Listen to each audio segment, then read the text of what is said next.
Extensions of 4 measures in order to improve South Africa's schooling system. These 4 measures are included on the slide. SPOR recommends 4 changes in order to improve South Africa's education system. These 4 measures are included on the slide. SPOR mentions 4 changes in order to improve South Africa's education system. These 4 measures are mentioned on the slide. SPOR mentions 4 changes in order to improve South Africa's education system. These 4 measures are included on the slide. Education management is not a simple process, but a process of learning skills and using those skills in order to be an effective leader.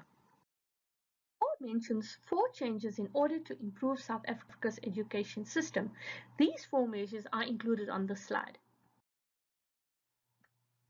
Education management is goal-orientated, and the goal is only achieved if principals are able to manage learners, educators, admin staff, and parents. In addition to that, they've also got to take care of the physical and financial resources of the school. This is a very demanding process. In order to understand the relationship between education and management, one has to look at what defines educational management. We need to look at the relationship between theory, principles, and skills. We also find answers by asking the questions what, where, who, and why.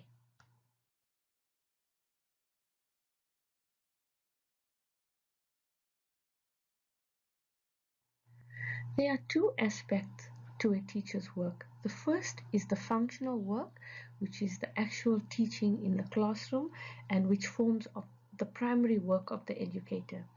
The second aspect is the management work or leadership work, which exists to assist teachers to carry out the duties of teaching and learning. It is important that educational management occurs on all levels. You will realize through this section that the principal is not the only person that is the leader or the manager of the school. Educator could be a leader on the sports field. An educator is a leader in managing his classroom. He becomes a leader when he contributes to meetings or forums, and also his attendance to school governing body meetings. All of that forms part of his management and leadership duties.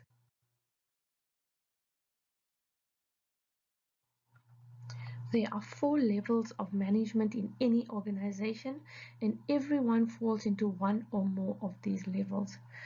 These 4 levels are mentioned on the slide. Please familiarize yourself with them. Quality education has become a priority of government, parents, and teachers, and this is determined by the management or leadership of the school. Oljan breaks down management leadership at 4 different levels. The first level is where teachers focus on the learning activities. The second level is principal focusing on the teachers' activities and how best to develop and support the teachers. The third level shifts focus from the school to the district department who monitors principals. The last level focuses on national and provincial policies and legislation that guide educational management. So here we see a progression from school to district, then provincial and national level. There is a need for high-quality schools for our children in South Africa. These schools are characterized by 4 qualities. Number 1, learners should learn under appropriate conditions. Number 2, there should be equitable distribution of learning outcomes across the learner population. Number 3, there should be responsibility and accountability for outcomes. Number 4, and lastly, there should be consistency in teaching and learning.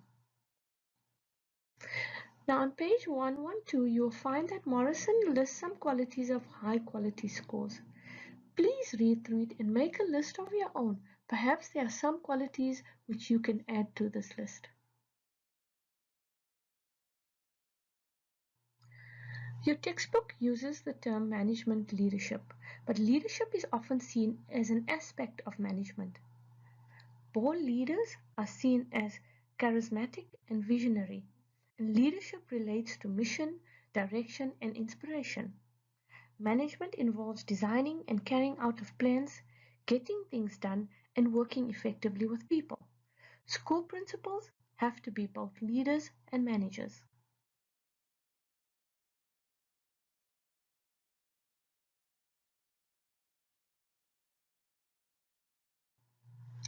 So what do contemporary managers do?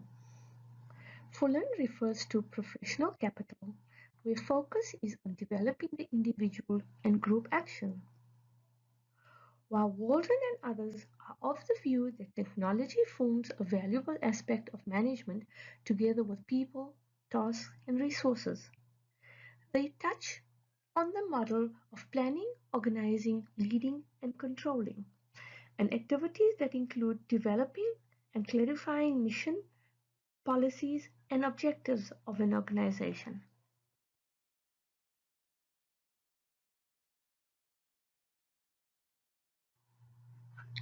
So at this point, we realize that management includes people, relationships, clear organizational goals, and tasks that concentrate on achieving these goals.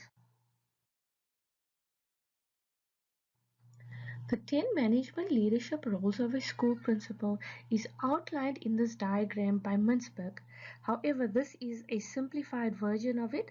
Please see the full version and read through it on page 115 of your textbook. These are just some aspects of what effective leaders do. You can read through these and jot down characteristics that you think a leader should have. In this diagram, you can see how the major tasks of management and leadership are all interrelated and are all equally important.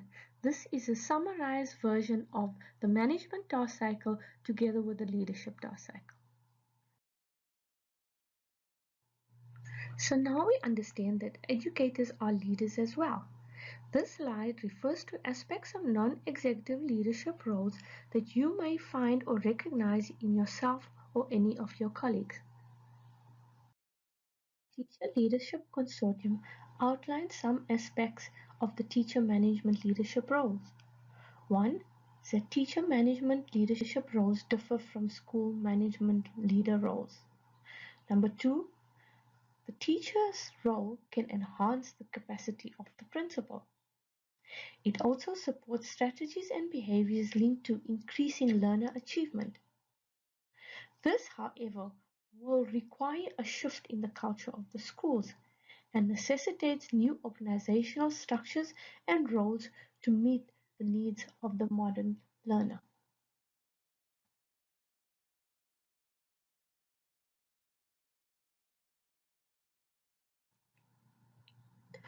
Ubuntu means a person is a person through other people.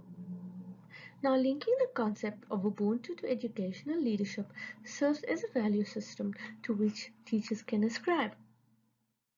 It is embedded in communalism, supportiveness, cooperation, and solidarity. The core values linked to Ubuntu are morality, interdependence, human dignity, and human potential. These qualities, amongst others, also include moral and ethical leadership and social justice practice. The word organization is derived from the word organ, analogy of body and its parts. All parts have a role to play for a person to have a healthy body. So schools are likewise examples of organizations. And teachers work within a structured system in the organization in order to improve teaching and learning practices. CULT stands for the culture of learning, teaching, and service. This concept allows for the improvement of teaching and learning in order to increase learner achievement, which is done through effective education and service. In the last section of this work, we have included specific management tasks, which are planning, organizing, leading, and controlling. Under these, on page 125, you will find specific subtasks under each of these headings. Please jot them down and make sure you are familiar with them.